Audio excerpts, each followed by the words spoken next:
ধন্যবাদ। ওনার এই বয়সে উনি যে পরিশ্রম করে যাচ্ছেন, যে লড়াই উনি চালিয়ে যাচ্ছেন, তার জন্য সত্যি সবাই আমরা সমাজে কৃতজ্ঞ। ওনার প্রতি কৃতজ্ঞ সবারই থাকা উচিত। ওনার এই কাজ যাতে আরও বড় জায়গায় বিস্তার লাভ করতে পারে, তার জন্য আমাদের সবার সচেষ্ট হওয়া উচিত। এখন আমাদের এই প্রতিষ্ঠানেরই সম্পাদক সেক্রেটারি মুন্সি আবুল কাসেম সাহেব একটি ফুলের স্তবক দিয়ে মাননীয় বিধায়ক মহাশয়কে সম্মান জানাবেন। আপনারা সবাই হাততালি দিয়ে আপনারা অভিবাদন জানাবেন।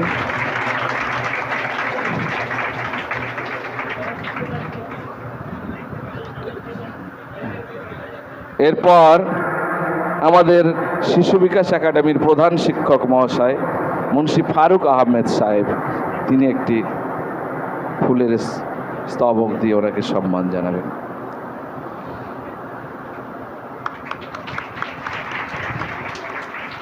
এই কলেজ শিশু বিকাশ কলেজ অব এডুকেশনের অন্যতম দায়িত্বশীল হচ্ছে গিয়ে মুন্সি রাকিব অধ্যক্ষ মহাশয়, তিনি সম্মান জানাবেন ফুলের বুকে দিয়ে।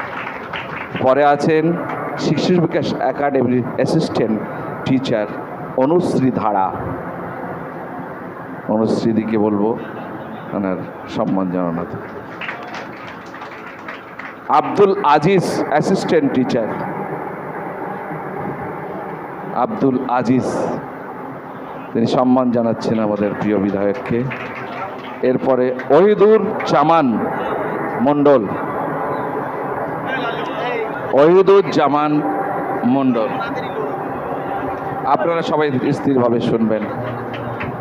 এখন আমরা মাইক্রোফোন তুলে দেব আমাদের প্রিয় বিধায়ক মহাশয়ের হাতে। আপনারা ধীর স্থিরভাবে শ্রবণ করবেন তার মূল্যবান কথা। প্রথমে আমরা সবাই বসুন সৃষ্টিকর্তার কাছে দোয়া চাই যে মুন্সি আবুল কাসেম সাহেবের আল্লাহ হায়াতে বরকত দিক, সমাজের জন্য, জাতির জন্য, তিনি সোসাইটির জন্য যে কাজ করছে তার দ্বারা আরও বেশি বেশি করে কাজ হোক। তারপরে পরেই আমি ধন্যবাদ জানাবো, সবার দীর্ঘায়ু কামনা করব। যারা প্রিন্সিপাল আছেন, যারা ম্যাডাম, যারা টিচার্স আছেন, যারা অ্যাসোসিয়েট যারা আছেন, আমাদের মুন্সি সাহেবকে যারা সহযোগিতা করছেন, ধন্যবাদ জানাই আপনাদেরকে। যারা এই এলাকার মানুষজন আজকে আমাদের এই আলোচনা সবাই শ্রোতার আসনে বসে আছেন, ধন্যবাদ জানাই মিডিয়ার বন্ধুদেরকে যারা এসেছেন। ভাই আপনারা যদি একটু পিছিয়ে যান, দূর থেকে দেখা যাবে। যারা বসে আছে তাদের অসুবিধা হচ্ছে না, একটু পিছিয়ে যান না। যারা দাঁড়িয়ে আছেন একটু পিছিয়ে যান আপনারা, ভাই একটু পিছিয়ে যান, অন্তত দেখা যাবে। তো আপনি একটুখানি যেতে করেন ভালো হবে, একটু একটু একটু পিছিয়ে যান, যারা বসে আছে অসুবিধা করো না। আজকের এই আলোচনা সবাই একাধিক বিষয় আছে, আর্টিকেল 15, আর্টিকেল 13 এবং ওয়াকফ সম্পত্তির ওপরে অনেক আলোচ্য বিষয়। সন্ধ্যা হতে প্রায় আর 45 মিনিট মতো বাকি আছে, তাই তো? ওর সবটা হয়তো কভার করতে পারবো না। তো একটা লিফলেট করেছেন আমাদের মিশনের পক্ষ থেকে, শিশু বিকাশ কলেজ অফ এডুকেশন। তো এই আপনার লিফলেটটাও কাছে রাখবেন। আমি জাস্ট চোখ বুলালাম, দু পৃষ্ঠার লিফলেট হলেও কী হবে, অনেক আর্টিকেল নিয়ে এখানে চর্চা আছে।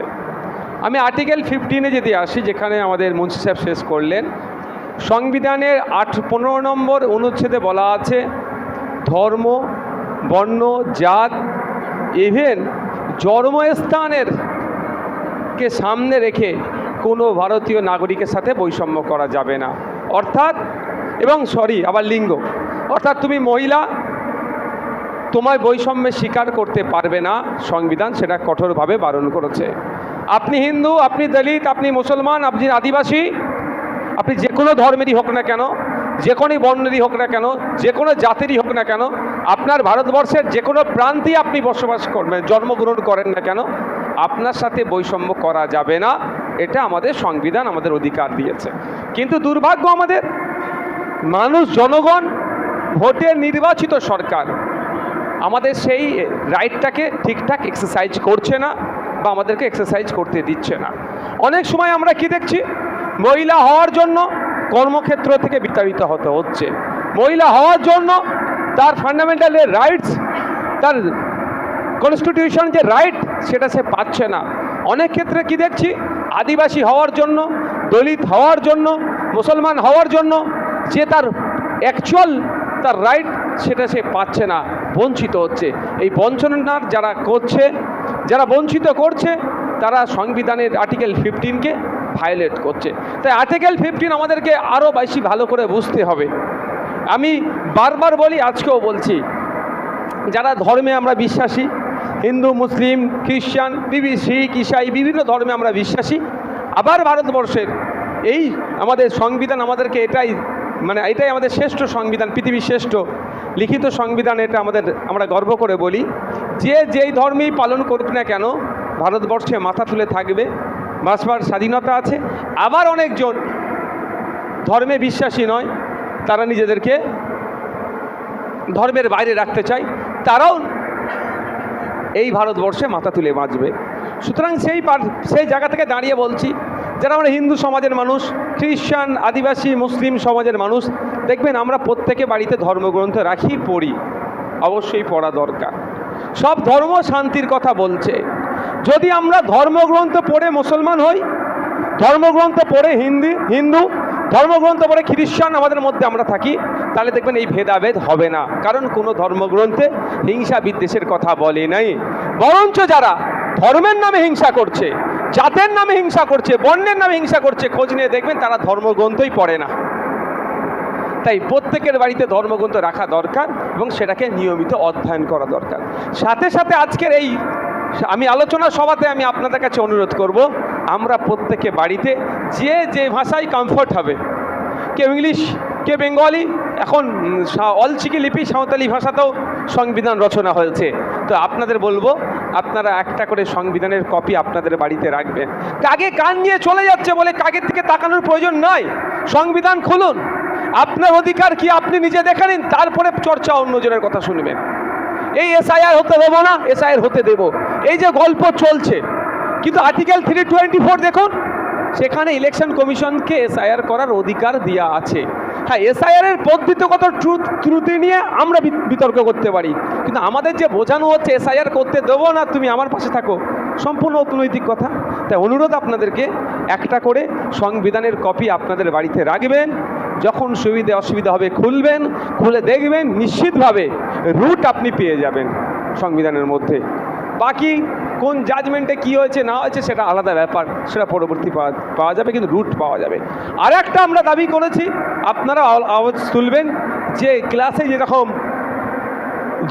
ভূগোল, ইতিহাস, জীবনবিজ্ঞান, ভৌতবিজ্ঞান, ইংলিশ, বেঙ্গলি, আরবিক, উর্দু, সংস্কৃতি, এই ধরনের সাবজেক্ট পড়ানো হয়তো নাকি ভাই, সেই ধরনের সংবিধানকে পাঠ্যসূচির অন্তর্ভুক্ত করতে হবে। ক্লাস 5 থেকে এই দাবিটা আমাদেরকে তুলতে হবে। ক্লাস 5 থেকে 10 এর মধ্যেই সংবিধানটাকে পুরো আমাদের অ্যাডাপ্ট যাতে করতে পারি তার ব্যবস্থা সরকারকে করতে হবে।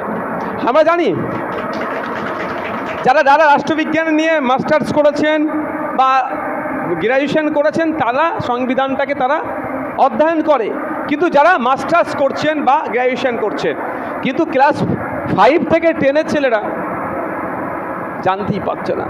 কিন্তু আমাদের দরকার এই বয়স থেকে ছেলেগুলোকে সংবিধান সম্পর্কে ওয়াকিবহাল করা। আমি আবার ফিরে আসি, আর্টিকেল 13 বলছে একটা গুরুত্বপূর্ণ বিষয়।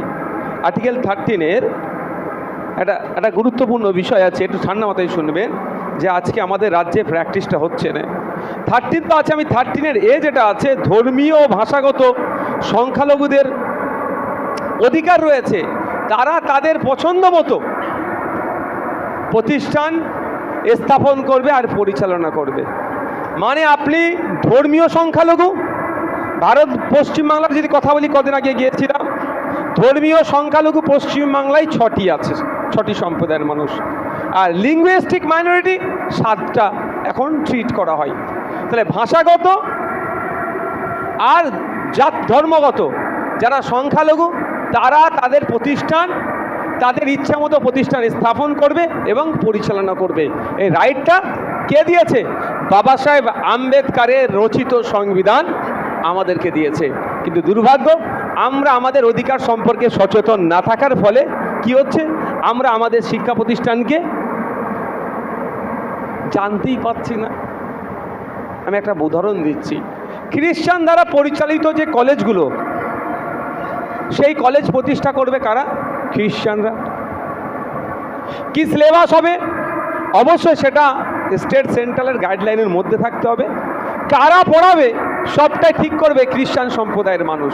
এই অধিকার কারা দিয়েছে আমাদেরকে? সংবিধান আমাকে দিয়েছে।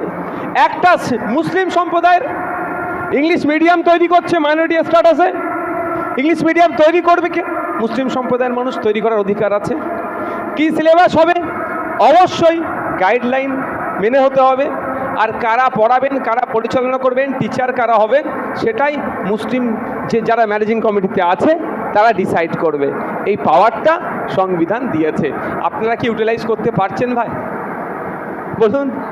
এটা ইউটিলাইজ করতে দেওয়া হয় না।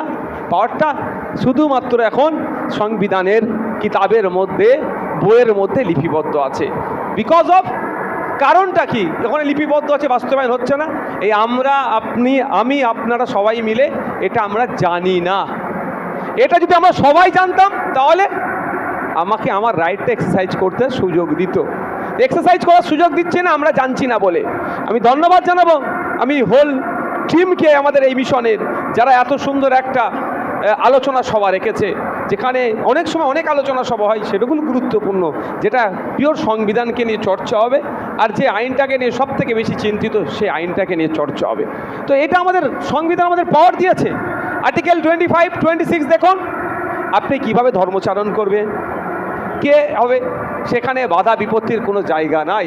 আর আজকে দেখুন, ধর্মচারণ করতে গেলেও যেন একটা বাধা দেওয়া হচ্ছে। কারণটা কি? তারা দুটো কারণ দাঁড়াচ্ছে। একটা হচ্ছে যারা ধর্মকে কেন্দ্র করে রাজনীতি করতে চাইছে তাদের অসুবিধা হচ্ছে, আর দ্বিতীয় হচ্ছে আমরা আমাদের অধিকার জানি না বলে আমাদেরকে যেটা বোঝাচ্ছে সেটাই আমরা সহজে বুঝে নিচ্ছি। আর্টিকেল 14 কি বলছে? 14 নম্বর আর্টিকেলে ইকুয়ালিটির কথা বলছে, ইকুয়ালিটির কথা বলছে। আর আমরা ইকুয়ালিটি পাচ্ছি কোথায়? বৈষম্যর শিকার প্রতিটা পদে পদে হচ্ছে। তাই আমি আপনাদের বলবো যে আমাদের যেখানে দাঁড়িয়ে আছি, একটা কঠিন পরিস্থিতির সম্মুখে দাঁড়িয়ে আছি।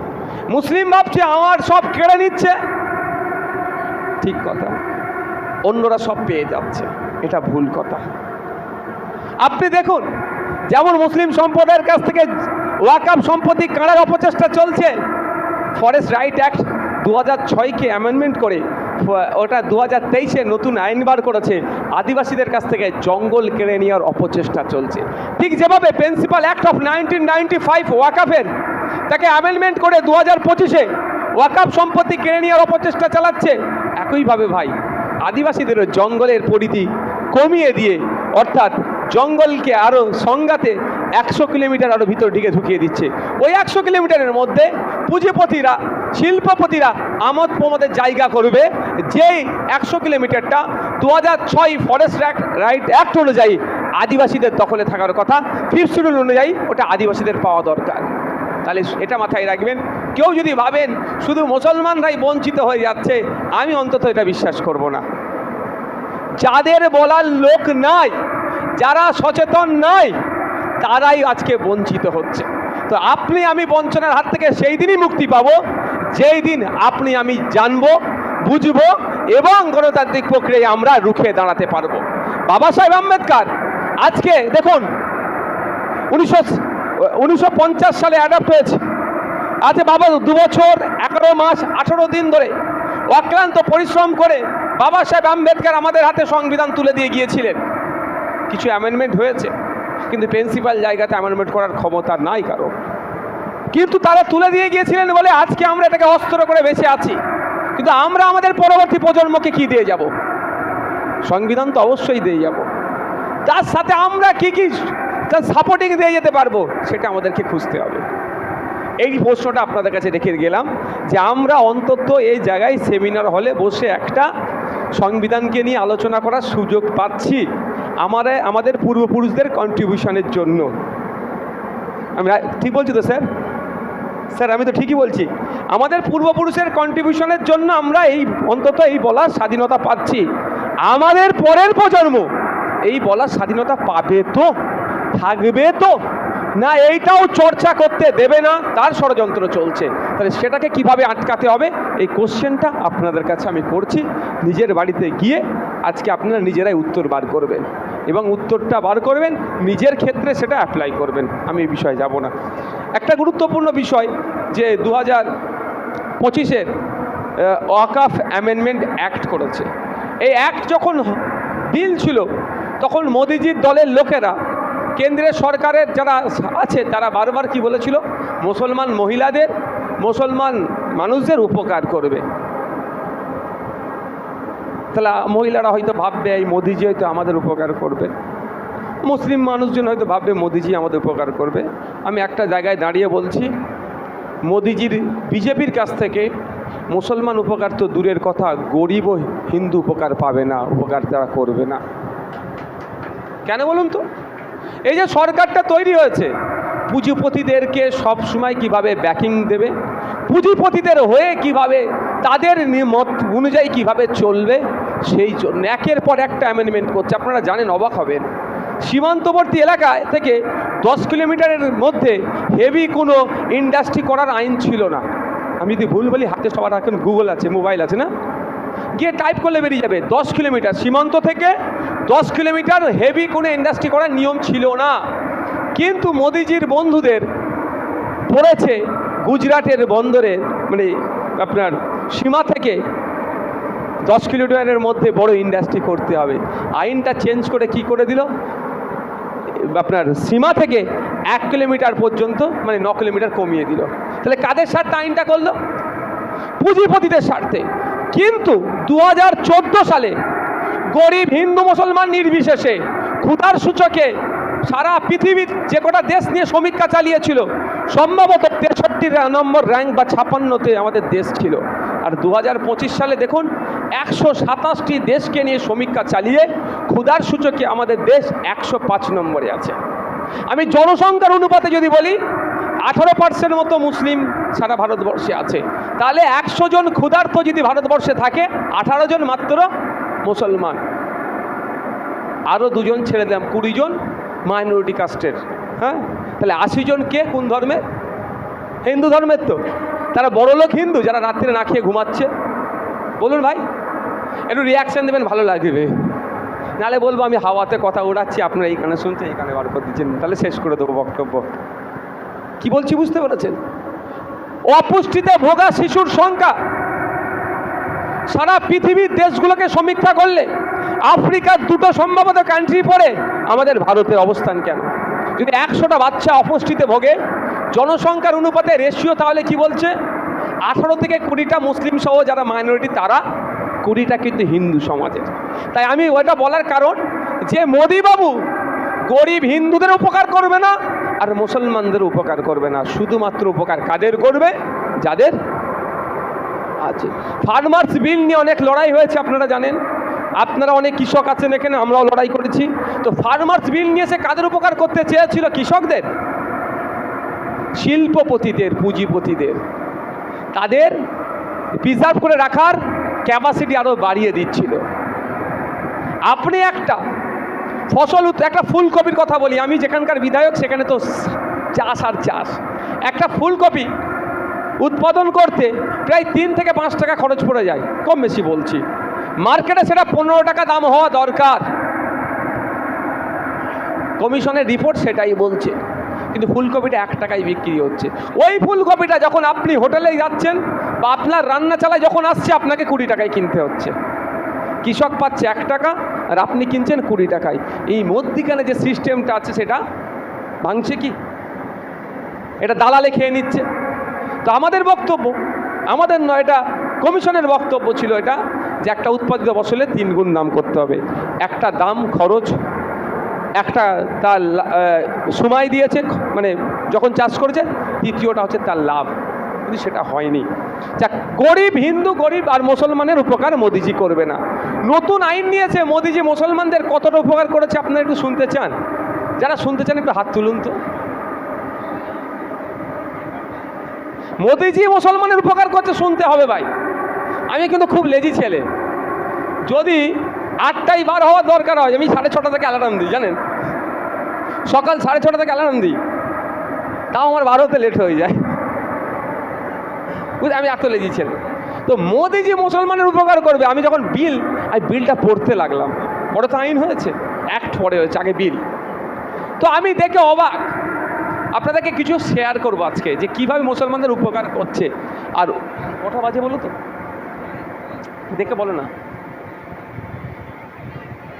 আচ্ছা, প্রচণ্ড গরম হচ্ছে, আর মিনিট 15-20 নেবো, অসুবিধা হবে না তো? তো আমি অবাক যে মোদি যে মুসলমানের উপকার করবে, একটু পাথা উল্টে উল্টে দেখছি, একটা একটা করে বলে যায়। এই পুরাতন আইনে, এই দেখুন পুরাতন আইনের কপিটা আছে এখানে, এই তো বাংলা ইংলিশ দুটো পাতি আছে এটাতে। পুরাতন আইনে বলা আছে ওয়াকফ সম্পত্তি নিয়ে কেউ দুর্নীতি করলে তার 2 বছর পর্যন্ত জেল হবে। মোদিজি নতুন আইন করে বলছে ওয়াকফ সম্পত্তি নিয়ে কেউ দুর্নীতি করলে তার জেল 6 মাস হবে মাত্র। তাহলে দুর্নীতি বাড়বে না কমবে ভাই? এটা বলেন। ওয়াকফ নিয়ে দুর্নীতি বাড়বে, ওয়াকফ নিয়ে দুর্নীতি বাড়লে মুসলমানদের লাভ হবে না ক্ষতি হবে? যদি এই যে প্রপার্টিটা চলছে, এত সুন্দর একটা শিক্ষা প্রতিষ্ঠান চলছে, সবসময় যদি কেস কাভারি থাকতে চলে, তাহলে আমার মুন্সি আব্দুর রাকিব সাহেব, আবুল কাসেম সাহেব কোর্টে যাবে, সমস্যা মিটাবে, না এই স্কুলের আরও কীভাবে মানে কোয়ালিটি অফ এডুকেশন প্রোভাইড করা যায় সেটা করবে বলুন? হ্যাম্পার হবে তো। তো মোদিজি যদি ওই 2 বছরের পরিবর্তে বলতো ওয়াকফ নিয়ে কেউ যদি দুর্নীতি করে, মুসলমান আমার দিলের মধ্যে আছে, মুসলমানকে আমি 2nd ক্লাস নাগরিক বানাবো না, মুসলমানের সাংবিধানিক অধিকার ফিরিয়ে দেবো, মুসলমান মহিলাদেরকে আমি মাথায় তুলে রাখবো, গুজরাটের বিলকিস বানুকে যারা ধর্ষণ করেছিল তাদেরকে যারা মালা পড়েছে তাদেরকেও জেলে ভরে দেবো, এই বলে যদি 2 বছরের পরিবর্তে 12 বছর জেলের ব্যবস্থা করতো, আমি এইখানে দাঁড়িয়ে মোদিজিকে কিন্তু আমি স্যালুট জানাতাম, ভালো হতো। কিন্তু মোদিজিকে আজকে আমি নিন্দা জানাচ্ছি কেন? উনি 2 বছরের জেলটাকে কমিয়ে 6 মাস করে দিল। 1 নম্বর। অনেক আছে। দ্বিতীয় হচ্ছে এই ওয়াকফ প্রপার্টি, একটা এখানে আমাদের মুন্সি সাহেব একটা পার্ট বলেছেন, আমি একটা পার্ট বলছি। ওয়াকফে লিল্লাহ, ওয়াকফে আওলাদ, 2 ধরনের ওয়াকফ হয়। ওয়াকফে আওলাদ কেমন? এই মুন্সি সাহেব এই প্রতিষ্ঠানটা যেহেতু এখন লিল্লাহিয়াত করে দিয়েছে, এই আগের মার্কেট থেকে আমরা আসলাম, তো ওই মার্কেটে আপনি 10 লাখ টাকাতে একটা দোকান কিনেছেন, আপনার 2টি ছেলে, আপনি চিন্তা করছেন আপনার অবর্তমানে আপনার ছেলে কিন্তু দোকানটা বিক্রি করে, 2টো ছেলে বুঝিয়ে বিক্রি করে খেয়ে নিতে পারে টাকা, তাহলে আপনার পোতা তার ছেলে আর সুযোগ পাবে না। দোকানের সামনে দাঁড়িয়ে বলবে এটা আমার দাদুর ছিল, জানিস তো, ওইটাই হবে। তাহলে ওয়াকফে আওলাদও করা যায়, যে আপনি ওয়াকফ করলেন ওয়াকফ বোর্ডের মাধ্যমে আপনার ছেলেদের নামে, অর্থাৎ ওই দোকানটা থেকে ওয়ান্স অফ অলওয়েজ ওয়াকফ, একবার অফ করলে যতদিন না পৃথিবী শেষ হচ্ছে ততদিন ওয়াকফ থেকে আর হাত তুলতে ওয়াকফই থাকবে। অর্থাৎ আপনি অফ করে দিলেন আপনার 2টো ছেলের নামে, ভাড়া আসুক বা দোকান করুক যাই করুক, ওটা কন্টিনিউ হতে থাকলো। আপনার অবর্তমানে, আপনার ছেলের অবর্তমানে, আপনার পুতার অবর্তমানে, মানে 14 গোষ্ঠী যারা আগিয়ে যাবে সবাই ওর থেকে বেনিফিট পাবে, চাই ভাড়াটা পাবে বা ওখানে ব্যবসা করবে। কিন্তু অনেক ছেলে আছে তো পুত সুপুত কুপুত, আমরা তো জানি, বিক্রি করে খেয়ে নেয়, তার জন্য অনেকে ওয়াকফে আওলাদ হিসাবে অফ করে। আর একটা মাদ্রাসা, মসজিদ, ঈদগাহ, কবরস্থান, হ্যান ত্যান যেগুলো আছে আল্লাহর রাস্তে ওয়াকফে লিল্লাহ করে দেয়। তো এই ওয়াকফে আওলাদের কথা বলি, তো আপনি ওয়াকফ বোর্ডকে অফ করে দিচ্ছেন, ওয়াকফ বোর্ড এটা নজরে রাখবে যে ওই সম্পত্তিটা আমার আন্ডারে আছে, আপনার ছেলের নামই করেছেন, আপনার ছেলে সব দেখভাল করবে, কিন্তু নজরদারি কে করবে? ওয়াকফ বোর্ড। এই নজরদারি করার জন্য বছরে ওই সম্পত্তি থেকে যা ইনকাম হবে 7% ওয়াকফ বোর্ডে জমা হবে। ওই 7% জমা হওয়ার পরে সারা পশ্চিমবাংলায় প্রায় 1,43,000 একর ওয়াকফ প্রপার্টি আছে, তার মধ্যে ওয়াকফে লিল্লাহ, ওয়াকফে আওলাদ আছে। সব জায়গা থেকে 7% জমা হবে ওখানে। 7% যখন জমা হবে, ওই টাকা থেকে মুসলিম মহিলাদের বিবাহের জন্য আর্থিক সহযোগিতা দিতে হবে। এটা ওয়াকফের কন্ডিশনে আছে। আমার মনে হয় এখানে এই দিকটা বাদে এইদিকে যারা আছেন এই প্রথম শুনলেন ওয়াকফ বোর্ড থেকে মুসলিম মহিলাদের বিবাহের জন্য আর্থিক সহযোগিতা দেওয়ার প্রভিশন আছে, তাই না? প্রথম শুনেছেন। তো এইরকম হচ্ছে, জানায় না, আমাদের জানানো হয় না। জানলে আমরা তো ওয়াকফ বোর্ডে চলে যেতাম যে আমার মেয়ের বিয়েটা, আমার বাড়ির ওই প্রতিবেশীর ওর বিয়েটা আছে, তুমি করো, সহযোগিতা করো। এখন দেয়নি, এরা লুটে খাচ্ছে। আগামী দিনে আপনারাই যাকে সরকারে নিয়ে আসবেন, বা এখন যে সরকার আছে তাকে চাপ দিলে দিতে বাধ্য হবে। এটা পার্ট অফ অ্যানাদার পার্ট, আমি ওটা পরে বলবো যে সময় হয়। তাহলে ওইখানে যত জমা হবে টাকা, তত ওয়াকফ বোর্ড এই সামাজিক কাজ করতে পারবে। আপনি বিনা ইন্টারেস্টে লোন পাবেন ওখান থেকে। আপনার ছেলের মেধা আছে, আপনি ভ্যান চালান, সকালে ওঠে মকরমপুর বাজারে গিয়ে সবজি বিক্রি করেন, দিনে ইনকাম কম। আপনার ছেলের মেধা আছে, অ্যাস্ট্রোফিজিক্স নিয়ে পড়ার মতো ক্ষমতা রাখে। আপনার ছেলের মেধা আছে, তাইওয়ানে এমএসসি নিয়ে পড়তে পারে। আপনার ছেলের মেধা আছে, থাইল্যান্ডে যেতে পারে, ইন্দোনেশিয়া ইন্টারন্যাশনাল ইসলামিক ইউনিভার্সিটিতে ভর্তি হতে পারে। কেমব্রিজ আছে, তো এ তো আছেই। তো আপনার ছেলের মেধা আছে, কিন্তু টাকা নাই, কি করবে? ওয়াকফ বোর্ড আপনার ছেলেকে স্টাইপেন্ড দেবে, আপনার ছেলেকে পড়ার টাকা দেবে এই ওয়াকফ বোর্ড, ঠিক আছে? তাহলে যত 7% জমা হবে, ওয়াকফ বোর্ড তত শক্তিশালী হবে, তত বেশি করে সামাজিক কাজগুলো করতে পারবে। মোদিজি নতুন আইন নিয়ে এসে মুসলমানদের উপকার করছে কেমনভাবে একটু শুনুন। 7% থেকে বলছে 5% টাকা জমা দাও। তাহলে ওয়াকফ বোর্ড দুর্বল হলো না শক্তিশালী হলো? দুর্বল হলে আপনি গরিব মানুষ, আপনার ছেলেটাকে পড়াশোনার জন্য বেশি টাকা দিতে পারবে, মুসলিম মহিলার বিবাহের জন্য বেশি টাকা দিতে পারবে। তাহলে মুসলমানদের উপকার করছে না অপকার করছে? বলুন। এই হচ্ছে মোদিজি। আমি তো বলেছি যে নতুন আইন নিয়েছে, আমি একদিকে বসবো, আর বিজেপির রাজ্যের যে কটা নেতা আছে, শুভেন্দু অধিকারী, দিলীপ ঘোষ, আপনার কি বলে, সুকান্ত মজুমদাররা আলাদা দিকে বসবে, আমি একা একদিকে বসবো। যদি না ওদেরকে প্রমাণ করাতে পারি এই নতুন আইন নিয়ে এসে তুমি মুসলমানদের ক্ষতি করছো, সংবিধানের 14, 15, 25, 26, 29, 300 ক ধারাতে আক্রমণ করছো, তাহলে আমি নিজে বিজেপির ঝান্ডা ধরে নেব। এত বড় আমি চ্যালেঞ্জ দিলাম, পারবে অ্যাকসেপ্ট করতে? ওরা করুক দেখি। হ্যাঁ, মধ্যিখানে বা একটা জাল দিতে হবে, রেগে যে যদি জুতো ফুতে ছুড়ে যায় বিপদ আছে। যদিও করবে না, আমি বোঝানোর জন্য বলছি। একটা জাল মধ্যিখানে থাকবে, লাইভ চলবে, বিতর্ক হবে, দেখিয়ে দেবো ছত্রে ছত্রে কীভাবে সংবিধানের বিভিন্ন ধারাকে আক্রমণ করছে, বুঝিয়ে দেবো। তাহলে দুটো পয়েন্ট হলো, মোদিজির দরকার ছিল 7% এখন রেভিনিউ জমা পড়ে ওয়াকফ বোর্ডে। সারা ভারতবর্ষে 33টা না 32টা ওয়াকফ বোর্ড আছে, সেটা 7% নয়, ডবলেরও একটু বেশি, 15% জমা দিতে হবে। তাহলে ওয়াকফ বোর্ড শক্তিশালী হতো। ওই টাকা থেকে মুসলিম ছেলেদের পড়াশোনা, বিবাহের খরচ টরচ মহিলাদের দিত। তাহলে এখান থেকে কি একটা স্যালুট দেওয়া যেত না? ভালো কাজ করলে তো স্যালুট দিতে হবে ভাই, সে যে কেউই হোক, ভালোকে ভালো বলতে হবে, ধন্যবাদ জানাতাম এই স্টেজ থেকে। কিন্তু সে কাজ করেনি। এবার আসা যাক, আমি এই বইটার থেকে একটা নোট করলাম। তো আপনার কি বলে, এই আইনে বলা হচ্ছে যে আপনার একটা জায়গা ওয়াকফ নিয়ে একটা সরকার বলছে, পশ্চিমবাংলা সরকার বলছে আমার, আপনি বলছেন আমার, আমি ওয়াকফ বোর্ড বলছি আমার। লড়াই হবে তো ভাই। সমাধান কে করবে? কোর্ট। ওয়াকফ ট্রাইব্যুনাল করবে। ওয়াকফ ট্রাইব্যুনালের অর্ডারটা আপনারও না পছন্দ হতে পারে, আমারও না পছন্দ হলে, সরকারের না পছন্দ হলে, তাহলে আমি হাইকোর্ট যেতে পারবো। আর্টিকেল 226 অনুযায়ী আপনার হাইকোর্ট যাব, সেখানে গিয়ে আমি চ্যালেঞ্জ করতে পারি। তাহলে এতদিন জুডিশিয়াল মাইন্ডে ওয়াকফ সম্পত্তিটা কার সেটা ডিসাইড হতো। নতুন আইনে বলা হচ্ছে ওসব ছাড়ো, এই সম্পত্তিটা সরকারের না ওয়াকফ বোর্ডের, এটা ডিসাইড করবে কে? District magistrate, DM. আমি শ্রদ্ধার সাথে বলছি, সম্মানের সাথে বলছি, ডিস্ট্রিক্ট ম্যাজিস্ট্রেটদের ক্ষমতা আছে, সেই সিটদারা আছে। এটা কথাটা হয়তো অনেকের খারাপ লাগতে পারে, আমি তার উদাহরণও দিয়ে দেবো। যে সরকারের বিরুদ্ধে যে কথা বলার মনে হয়, তার উদাহরণ দিচ্ছি আমি এখানে। এটা আমার প্ল্যাটফর্ম নয়। আমরা 2021 সালের পরে আমাদের প্রচুর কর্মীদেরকে ঘর ছাড়া হতে হয়েছিল, হিন্দু মুসলমান নির্বিশেষে কর্মী ঘর ছাড়া ছিল। 2021 সালে ডিস্ট্রিক্ট ম্যাজিস্ট্রেটের কাছে গিয়ে, দুর্গাপুজো এসছে, দুর্গাপুজোর নাম করে হিন্দু ভাইদেরকে যাতে ঘরে ঢুকিয়ে দেওয়া যায় লিস্ট করে দিলাম, যে এরা ঘর ছাড়া, এই পুজোর সময় ওরা বাইরে থাকবে, এটা দেখতে কেমন খারাপ নয়, একটু ব্যবস্থা করুন। ঈদের সময় মুসলিম যারা ঘর ছাড়া, সেন্টিমেন্টে যাতে কাজ হয়, এই এত মুসলিম ঘর ছাড়া ঈদটাও কি বাড়িতে করতে পারবে না? ডিস্ট্রিক্ট ম্যাজিস্ট্রেটের কাছে গিয়ে লিস্ট দিয়েছিলাম। একটা মানুষকে ঘরে ঢুকাতে পারেনি।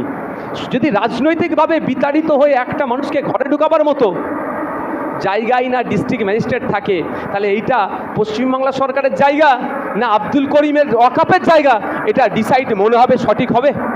আমার তো বিশ্বাস হচ্ছে না। আমার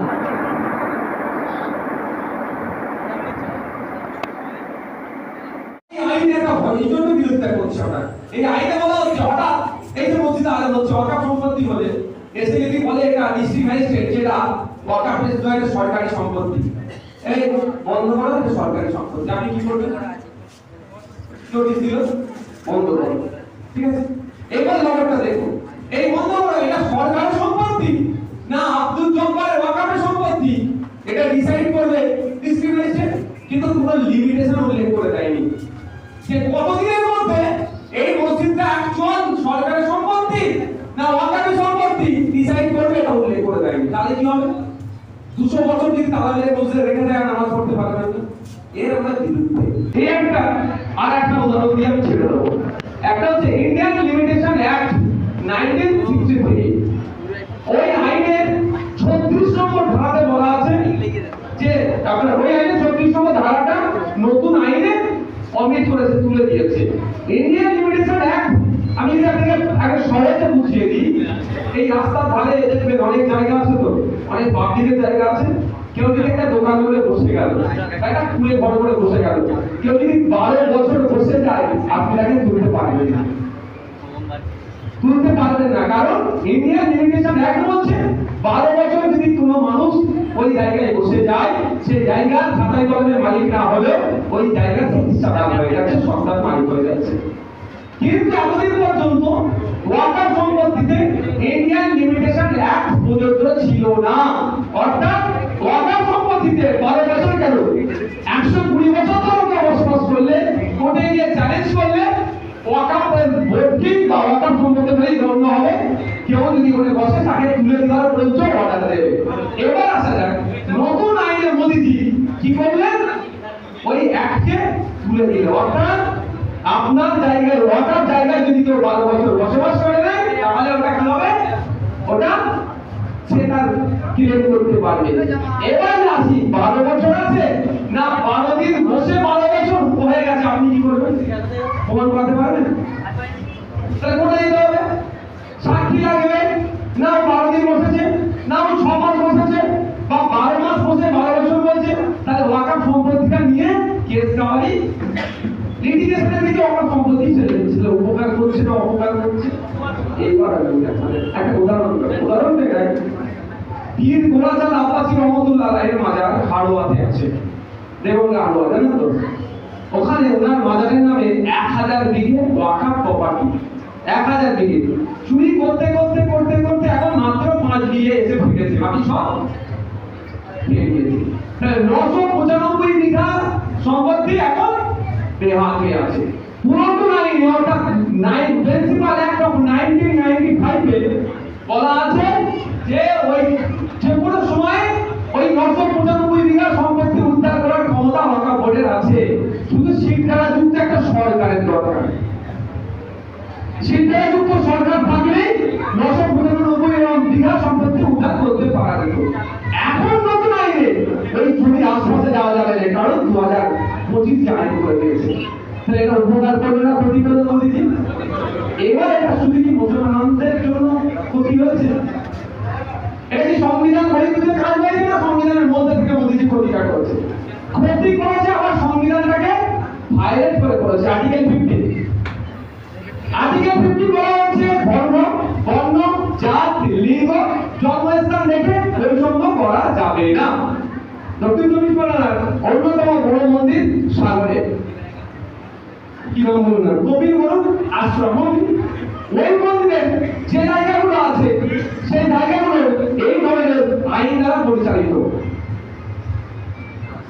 হ্যাঁ, তার ধর্মীয় সম্পত্তি রক্ষণাবেক্ষণ the Hindu religious endowment act, the Hindu religious endowment act হয়, বা আপনার আলাদা আলাদা প্লেসের আলাদা আছে। যেমন কাশী বিশ্বনাথ মন্দির আছে, জানেন তো, বিখ্যাত মন্দির, ওখানে সম্পত্তি রক্ষণাবেক্ষণ কি হবে আলাদা আইন আছে। তো এখানেও আইন আছে। এই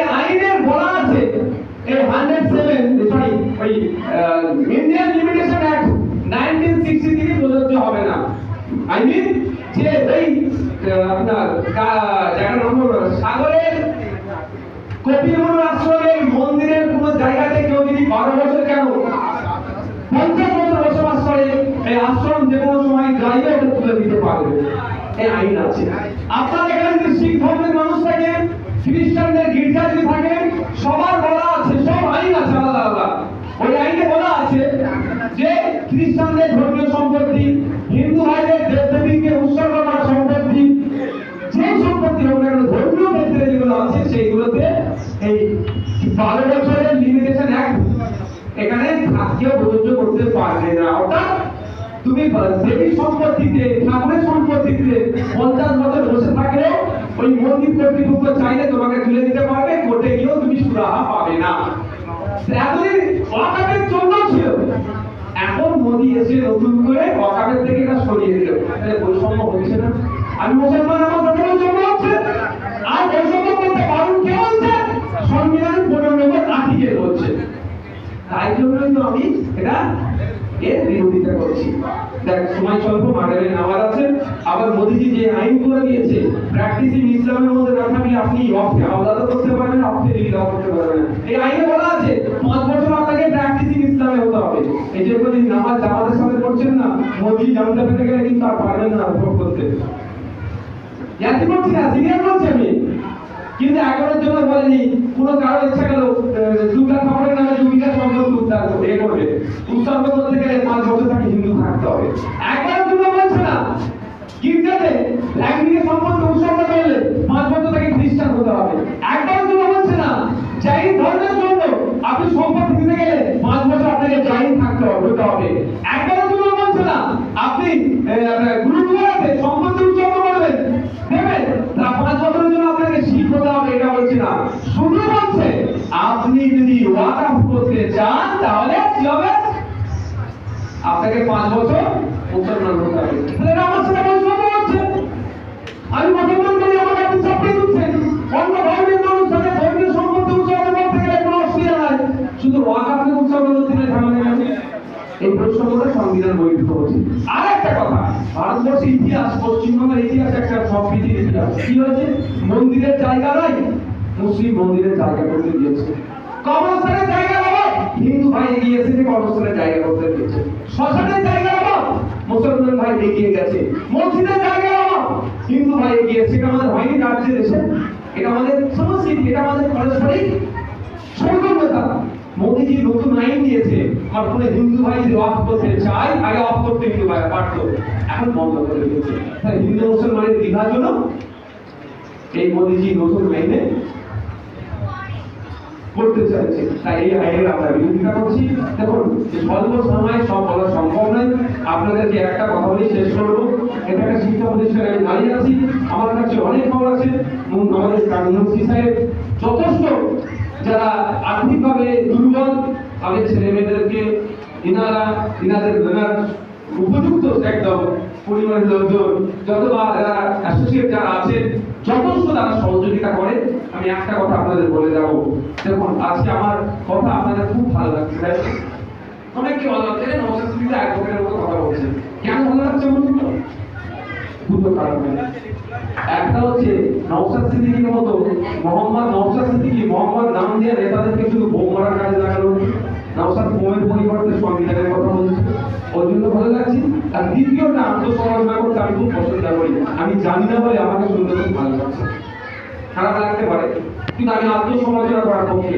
আমি জানি না এখন কিছু করার নেই, আপনি জানতে পারবেন কি করতে পারছি না, জানবেন তখন আর তখন সংসার চালাবেন। এই যে কচি কাঁচাগুলো আছে, এদেরকে আপনারা শিক্ষামুখী করে তুলুন, স্কুলে পাঠান। আমি আবারও বলছি, একবেলা উপোস থাকবে, দিনে রোজা রাখবে, ছেলেগুলো করে টাকাটা বাঁচিয়ে ছেলেগুলোকে স্কুলে পাঠান। আপনার অধিকার কেউ কেড়ে নিতে পারবে না। এবার শুধু মুসলমানদের অধিকার যাচ্ছে না, দলিতের অধিকার চলে যাচ্ছে। দলিত কোটাই নন দলিত তারা চাকরি করে নিচ্ছে, এসসিদের অধিকার কেড়ে নিচ্ছে। যারা এসসি নয় তারা এসসি কোটায় চাকরি করে নিচ্ছে। ওই বলে এমবিবিএস ইউনিভার্সিটি অফ বেঙ্গল 42 জন যারা এমন এসসি সমাজের মানুষ নয়, আদিবাসী নয়, তারা ডক্টরের জন্য চান্স পেয়ে যাচ্ছে। আর 42 জন আদিবাসী তারা ডক্টর হতে পারছে না, এই অধিকার কেড়ে নিচ্ছে। তাহলে আমরা যদি আমার অধিকার ফিরে পেতে চাই, বাবা সাহেব আম্বেদকর আমাদের হাতে সংবিধান দিয়ে গিয়েছেন, অধিকার কিভাবে কেড়ে নিতে হয় সেটাও বাবা সাহেব আম্বেদকরের জীবনী পড়লে পাওয়া যাবে। তাই আমরা যদি অধিকার পেতে চাই, অধিকার পাওয়ার প্রথম স্তর হচ্ছে আমাদের ছেলেদেরকে আমরা উচ্চশিক্ষায় শিক্ষিত করবো। শুধু চাকরি পাওয়ার জন্য শিক্ষিত নয়, এটাই মাথা থেকে সরিয়ে দেবে যে চাকরি নয় আপনি পড়িয়ে কি করবো। আরে নিজেকে মাথা তুলে বাঁচতে হবে। নিজের উপর যে অত্যাচার হচ্ছে, দুপুরে লিখে থানাতে এফআইআর করার মতো আমার পরিবারের কেউ নেই, তাহলে আমি বাঁচবো কিভাবে ভাই? আমাকে মারবে, আমাকে খুন করবে, আমাকে কাটবে, আমার হয়ে লেখার দুটো লোক না। তাহলে আমাকে আমার লোক তৈরি করতে হবে। আমার লোককে ভাববেন না মুসলমানের উপকার করে দেবে, আমি বিশ্বাস করি না। মানুষের মতো মানুষ তৈরি করতে হবে, মানুষের মতো মানুষ তৈরি করতে হবে। যে হিন্দু মুসলমান যাই চিকিৎসা করি আদিবাসী ভেদাভেদ বুঝবে না, বিপদগ্রস্ত মানুষের পাশে থাকিয়ে পড়ে তাকে বিপদ থেকে উদ্ধার করে। একটা উদাহরণ দিয়ে আমি শেষ করবো, এই জন্য বলছি, পশ্চিমবাংলার বিধানসভায় 43টা মুসলিম বিধায়ক আছে।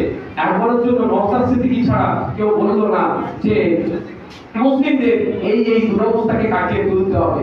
একটা ছোট্ট কথা বলছি, রমজান মাসে সকলে ইফতার করতে চলে আসে, ইফতার মাহফিল করে, ইফতার পার্টি করে, কিন্তু দিনের শেষে রোজাদার এই যে সারাদিন ভ্যান চালালো, সন্ধ্যেবেলায় যে আপেলটা কিনছে এমনি সময় দুগুণ দাম বেশি, এটা কেন কমানো হোক।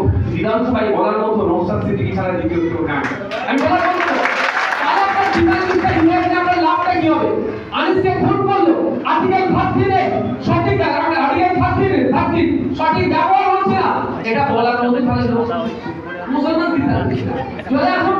এসব দিকের উপরে দলিত সমাজের বিধায়করা এসসি কমিউনিটি, তারা এই একবারে জমি জমা নিয়ে বলতে শুনলাম না।